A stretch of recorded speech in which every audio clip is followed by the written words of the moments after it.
మన ప్రభువైన యేసుక్రీస్తు పరిశుద్ధ నామములో ఈ పాడ్కాస్ట్ ద్వారా వాక్యం వింటున్న ప్రతి వారికి నా హృదయపూర్వకమైనటువంటి వందనాలు.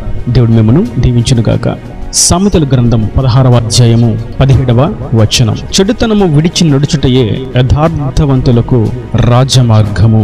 చదివినటువంటి వాక్య భాగం ఒక శ్రేష్టమైనటువంటి విషయాన్ని మనకు తెలియజేస్తున్నది. యథార్థవంతులు నడిచేటువంటి మార్గం రాజమార్గం.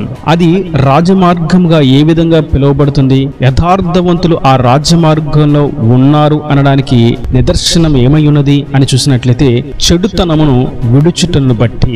ఒకవేళ చెడుతనమును ఉంచుకొని ఆ మార్గంలో నడుస్తున్నాము అని అనుకుంటే అది నిశ్చయంగా రాజమార్గము కానే కాదు, అది నరకానికి వెళ్లే మార్గం.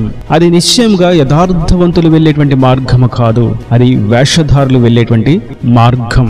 తమ హృదయమును మలినపరుచుకుంటూ, తమ మనస్సాక్షిని పాడు చేసుకుంటూ, లోక మాలిన్యమును అంటించుకొని, పాప క్రియలతో అంటుకట్టబడి మరలగొల్పబడుతూ ఏడవబడుతూ వెళ్ళేటువంటి నరక మార్గం అని అనబడుతుంది. నేటి వాక్యం ఉంటున్నటువంటి నా ప్రియ సహోదరులారా, వాక్యము తేటగా సెలవిస్తుంది, యథార్థవంతులు వెళ్ళేటువంటి మార్గం రాజమార్గం. ఎందరైతే ఆయన వైపుకు తిరిగి, ఎందరైతే వారి పాపమును విడిచి, ఎవరైతే ఆయన రక్తంలో కడగబడి ఆయన సాక్షులుగా ఈ లోకంలో జీవిస్తూ ఆయన రక్త మాంసములలో పాలిభాగస్తులవుతూ ఆత్మ నడిపింపులో నడుస్తూ ఉంటారో వారు యథార్థవంతులు. వారు వెళ్ళేటువంటి ఆ మార్గం రాజమార్గం. మనం ఈ విషయాన్ని క్రొత్త నిబంధనలో చూస్తే ప్రభు అంటారు, నేనే మార్గము సత్యము జీవము అని. దాని అర్థం సత్యమైనటువంటి మార్గం, ఆ మార్గం యథార్థవంతులు మాత్రమే వెళ్తారు. ఆ సత్య మార్గం రాజమార్గం.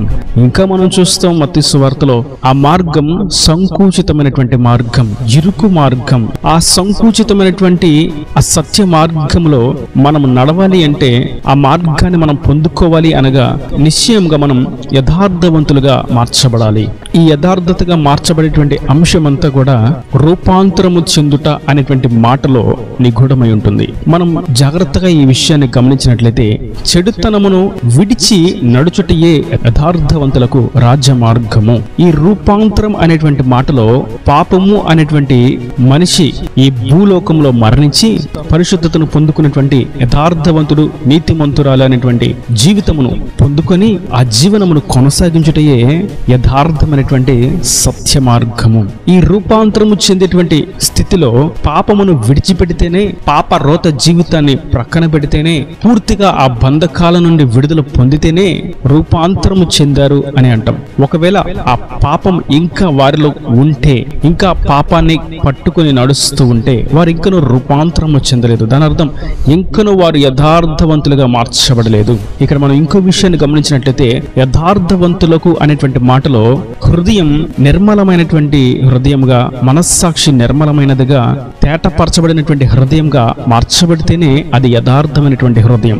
ఒకవేళ అట్టి విధంగా కానట్లయితే అది కపట హృదయం. కపట హృదయం రాజమార్గంలో నడిపించదు, రాజమార్గంలో ఉన్న వారిని పడవేసే విధంగా నడిపిస్తుంది. ఇంకను వారిని సైతం నరకానికి వెళ్ళేటువంటి మార్గంలో అపవాది నడిపిస్తూ ఉంటాడు. నేటి వాక్యం వింటున్నటువంటి నా ప్రియ సహోదరులారా, మనం యథార్థవంతులుగా మార్చబడాలి అని అన్నప్పుడు మనం మన పాప రోత జీవితాన్ని, పాప జీవితాన్ని విడిచిపెట్టి ఆయన వలె రూపాంతరము చెంది, ఆయనలో రూపాంతరము చెంది, ఆయన ఇచ్చే రక్షణ వస్త్రం ధరించుకుని పరిశుద్ధాత్మ చేత నింపబడి సర్వసత్యమును నడిపించబడుటయే రాజమార్గము.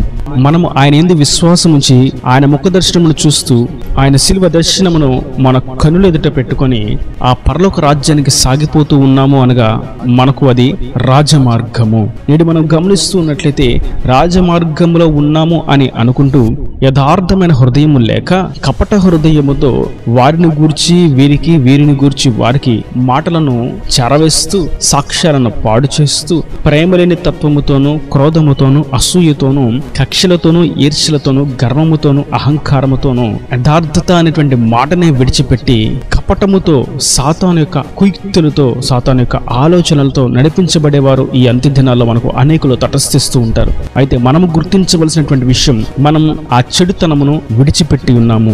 అది విడిచిపెట్టి ఉన్నట్లయితేనే మనం యథార్థవంతులుగా మార్చబడతాము. యథార్థవంతులుగా మార్చబడినప్పుడే మనం రాజమార్గంలో నిలిచి ఉంటాము. ఒకవేళ రాజమార్గంలో ఉన్నామని అనుకుంటూ యథార్థత లేనివారుగా ఉంటే చెడుతనము వారిని శిక్షకు, మరణానికి చేరుస్తుంది అన్న సంగతి వాస్తవం. అబ్రహామును మనం చూసినట్లయితే ప్రభు చెప్పారు, నీవు నీ తండ్రి ఇంటిని, నీ స్వదేశమును, నీ కలిగి ఉన్నదంతటిని విడిచిపెట్టి నేను చూపిస్తున్నటువంటి మార్గంలో నీవు సాగిపోని. దాని అర్థం అబ్రహాము రాజమార్గములకు అడుగు పెట్టాడు. ఎప్పుడు తన చెడుతనమును, అంటే అప్పటి వరకు తాను ఉన్నటువంటి దేవునికి అసహ్యమైన, దేవునికి ఆయాసకరమైనటువంటి స్థితిలో నుండి ఎప్పుడైతే బయటకు వచ్చి అడుగు పెట్టాడో అది రాజమార్గంగా మార్చబడిపోయింది. అబ్రహాము యొక్క స్థితి రాజమార్గములో రాజరికముతో, హుందాతనముతోనూ ఒక గొప్పదైనటువంటి స్థితిలో అబ్రహాము నడిపించబడ్డాడు. అబ్రహాము ఒక రాజుగా తన ప్రయాణాన్ని కొనసాగించాడు. తన కుటుంబంలో పనివారే అధికముగా ఉన్నారు. అతని యొక్క సంతతి ఇసుక రేణుల వలె విస్తరించి ఉన్నది. అతనికి కనుచూపు మేర ఉన్నటువంటి సమస్త భూమి అతనికి అందించబడింది. అతడు రాజుగా మార్చబడిపోయాడు. కొద్ది దినాలలోనే అబ్రహాము విస్తారమైనటువంటి సంపదను పొందుకున్నవాడుగా ఉన్నాడు. అతనికి ఏది కూడా కొదువు లేక ఉన్నది. కారణం ఒకటే, అబ్రహాము అంత గొప్ప ఆధిక్యతను, అంత గొప్ప ఆశీర్వాదాన్ని, దీవెనను పొందుకొనగలుగుటకు ముఖ్యమైనటువంటి హేతు ఏదనగా చెడుతనమును విడుచుట. దేవుడు విడిచిపెట్టు అని చెప్పినటువంటి మార్గమును విడిచిపెట్టుట. చెడుతనము అనగా చెడు సంబంధమైనటువంటి అలవాట్లు మరియు చెడు క్రియలు మరియు చెడు తలంపులు మరియు చెడు స్వభావం. మరియు చెడుతనము అనగా చెడు బోధలు, దుర్బోధలు, అబద్ధపు బోధలు, అసత్యపు బోధలు, మాదిరి లేని సహవాసాలు, సంఘాలు, ఆత్మీయతలో ఏమాత్రం వృద్ధి చెందింపలేనటువంటి ఉపదేశాలు, పరిశుద్ధాత్మను గూర్చి, పరిశుద్ధతను గూర్చి బోధన లేనటువంటి సహవాసాలు, మారు మనసు గురించినటువంటి ఖండింపు బోధన లేని మందిరాలు, ఇటువంటి చెడు సంబంధమైన దేవునికి దగ్గరికి చేరిన వాటి నుండి మనం దూరం అవుట, వాటిని మనం విడిచిపెట్టుటయే రాజమార్గము. ఏదైతే దేవునికి ఆయాసకరంగా ఉందో, ఏదైతే దేవునికి దూరం చేస్తుందో, ఏదైతే దేవునికి అసహ్యమైనదిగా ఉన్నదో, ఏదైతే దేవుని సృష్టిలో లేదో దాని నుంచి విడుదల పొందడమే చెడుతనమును విడుచుట. అది విడిచిపెట్టిన వెంటనే యథార్థవంతులుగా మార్చబడతారు. ఈ యథార్థవంతులు ఇక మీదట నడిచేటువంటి మార్గం రాజమార్గము.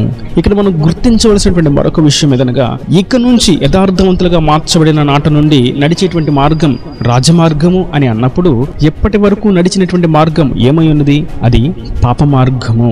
అది బంధింపబడినటువంటి బంధకాలతో ఉన్నటువంటి మార్గము, అపవాది నడిపించినటువంటి మార్గము, కృషింపుకు, కృంగుదలకు, అనగార్చివేయబడ్డానికి గురి చేసేటువంటి మార్గము, అవమానాలతో నడిపించబడుతున్నటువంటి మార్గము, నిందలతోనూ అవహేళనలతోనూ నడిపించబడుతున్నటువంటి మార్గం అది. అయితే ఎప్పుడైతే చెడుతనమును విడిచి యథార్థవంతులుగా మార్చబడి ఆయన నడిపిస్తున్నటువంటి ఆ సత్య మార్గములో, రాజమార్గములో మనం అడుగు పెడతామో, ఈ చెడుతనంకు సంబంధించిన దుఃఖాలకు గురి చేసేటువంటి అనుభవములు అన్నీ కూడా ఆ మార్గంలోనే వెడలిపోయి ఉన్నవి అన్న సంగతి వాస్తవం. నేటి వాక్యం ఉంటున్నటువంటి నా ప్రియ సహోదరులారా, ఇప్పటి వరకు ఏ విషయాలు నష్టపోయారు? ఉద్యోగం రాలేదనో, వ్యాపారంలో వృద్ధి నొందలేదనో, సరిగా ప్రార్థన చేసుకోవట్లేదనో, వాక్యాన్ని చదవలేకపోతున్నాను అనో, రక్షణ తీసుకోలేకపోతున్నాను అనో, భక్తులు ఎదగలేకపోతున్నాను అనో, చదువును చక్కగా అభ్యసించలేకపోతున్నాను అనో, నాకు ఇంకా సంతానం లేదు అనో, నన్ను జయిస్తున్నటువంటి పాపాన్ని నేను అధిరోహించలేకపోతున్నాను, జయించలేకపోతున్నాను అనో, ఏ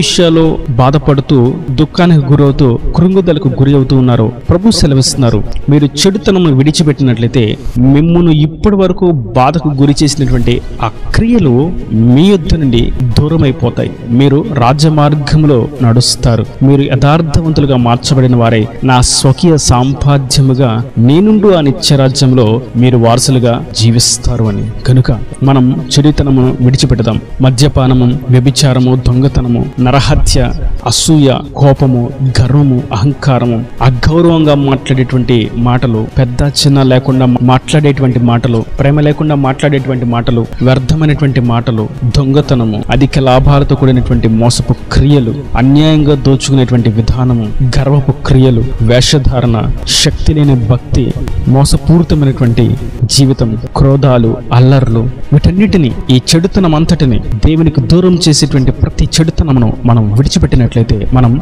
యథార్థవంతులుగా మార్చబడిన వారముగా రాజమార్గంలో మనం సాగిపోగలుగుతాం. దేవుని రాజ్యానికి వారసులుగా మార్చబడగలుగుతాం. ఆయన కుమారులుగా ఆయన నుండి నిత్యరాజ్యంలో ఆయన కౌగిటికి చేర్చబడగలుగుతాం. అట్టి విధంగా మనం చెడుతనం విడిచి యథార్థవంతులుగా మార్చబడి రాజమార్గంలో సాగిపోదుము గాక.